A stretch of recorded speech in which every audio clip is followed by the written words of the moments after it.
Welcome to Vidya blog. कहते हैं ना कि नियति सब पहले से ही तय कर गई रहती है और हम कठपुतली बन के बस उस खेल को निभाते हैं। यहाँ मातु कौशल्या जो अपने बेटे की राज तिलक की सोच के ही फूले न समा रही है, और जब उन्हें पता चलता है कि ये क्या है, कैसे क्या हो गया, अब राज तिलक नहीं वन वन गमन होगा, तो सुनिए।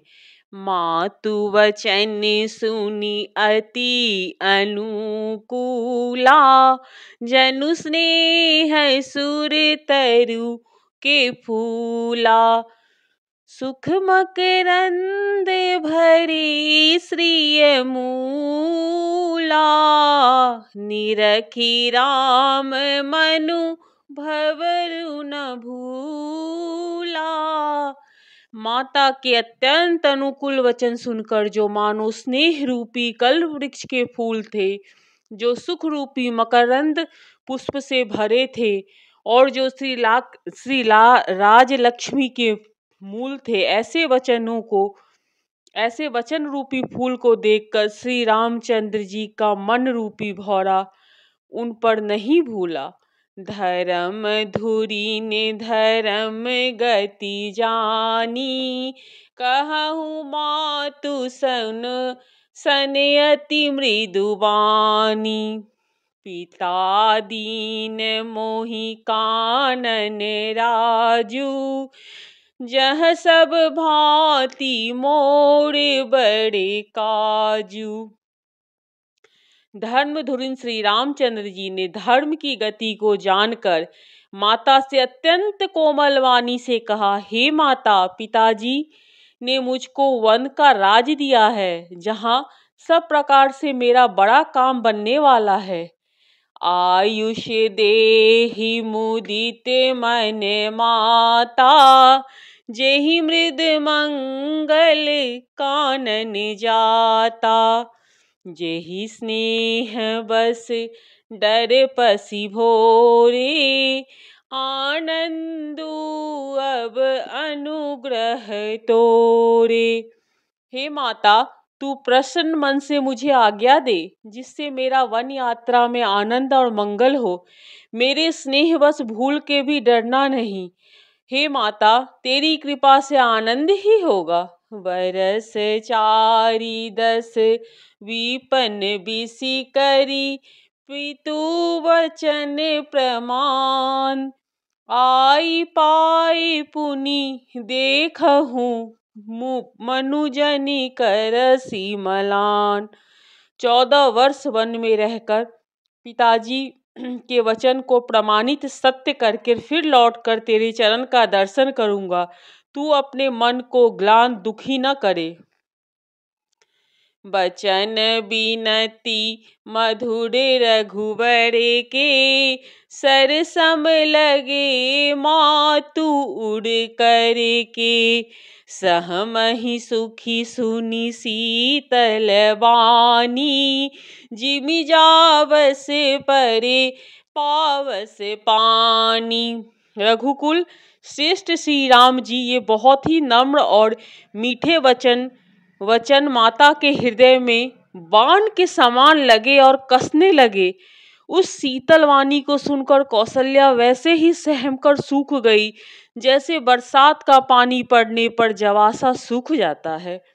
कही न जाए कुछ हृदय विषादु, मनहु मृगी सुनी के हरि नादु।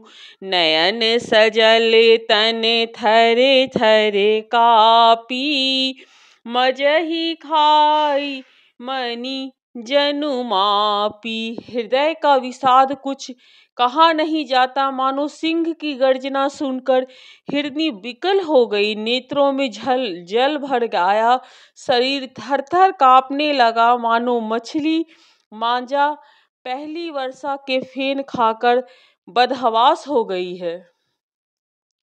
धनि धीरज सुते बदनु निहारू, गद गद बचन कहती महतारी। तात पितहि तुम प्राण प्यारे, देखी मुदित नित चरित तुम्हारे। धीरज धरकर पुत्र का मुख देखकर माता गदगद वचन कहने लगी, हे तात, तुमको तो पिता के प्राणों के तुम तो पिता को प्राणों के समान प्रिय हो। तुम्हारे चरित्र को देखकर वो नित्य प्रसन्न होते थे।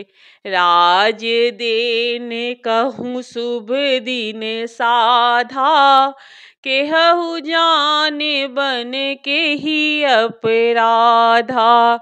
तात सुनावहु मोहिनी दानु, को दिन करे कुल भयउ कृशानु। राज देने के लिए उन्हें ही शुभ दिन सौदावस था, फिर अब किस अपराध में वन जाने को कहा। हे तात, मुझे इसका कारण सुनाओ। सूर्यवंश रूपी वन को जलाने के लिए अग्नि कौन हो गया। निरखी राम रुख सचिव सुत कारुन, कहु बुझाई सुनी प्रसंगु रही।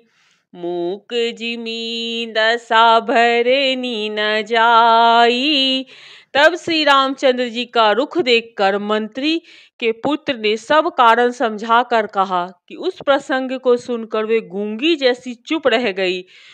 उनकी दशा का वर्णन नहीं किया जा सकता। राखी न सखी न कही सक जाहू, दुहु भांति उरे दारुण दाहू। लिखत सुधा करे गा लिखी राहू, विधि गति बाम सदा सम काहू। न रखी सकती है और न यह कह सकती है कि वन चले जाओ। दोनों ही प्रकार से हृदय में बड़ा भारी संताप हो रहा है। मन में सोचती रहती है कि देखो, विधाता की चाल सदा सबके लिए टेढ़ी होती है। लिखने लगे चंद्रमा और लिख गया राहु। धर्म स्नेह उभय मति घेरी, भई गति सांप छुचंदरी केरी। राखहु सुतहि करहु अनुरोधु, धर्म जाई अरु बंधु विरोधु। धर्म और स्नेह दोनों ने कौशल्या जी के बुद्धि को घेर लिया है। उनकी दशा सांप और छुछुंदर सी हो गई है। वे सोचने लगी है कि यदि मैं अनुरोध करके पुत्र को रख लेती हूँ तो धर्म जाता है और भाइयों में विरोध होता है। कहूँ जाने बने तो बड़ी हानि, संकट सोच विवश भई रानी। बुहरी सुमझिती ये धर्म सयानी, राम भरत दो सुतु समझानी। और यदि वन जाने को कहती हूँ तो बड़ी हानि होती है। इस प्रकार से धर्म संकट में पड़कर रानी विशेष रूप से सोच के वश हो गई। फिर बुद्धिमती कौशल्या जी स्त्री धर्म पतिव्रत धर्म को समझकर राम और भरत दोनों पुत्र को समान जानकर सरल सुभाऊ राम महतारी, बोली बचन धीर धरी मारी। तात जाऊ बलि कीन्हुनी का, पितृ आयुष सब धर्मक टीका। सरल स्वभाव की श्री रामचंद्र जी की माता बड़ा धीरज धरकर वचन बोली, हे तात, मैं बलिहारी जाती हूँ कि तुमने अच्छा किया। पिता की आज्ञा मानकर पालन करना ही सब धर्मों को शिरोमणि धर्म है। राजु देन कही दीन बन मोही, न सो दे उखलेसु तुम बिन भरती भूपत ही प्रजा ही प्रचंड कलेश। राज देने को कहकर वन दे दिया, उसका मुझे लेस मात्र भी दुख नहीं है। दुख तो इस बात का है कि तुम्हारे पिता भरत को महाराज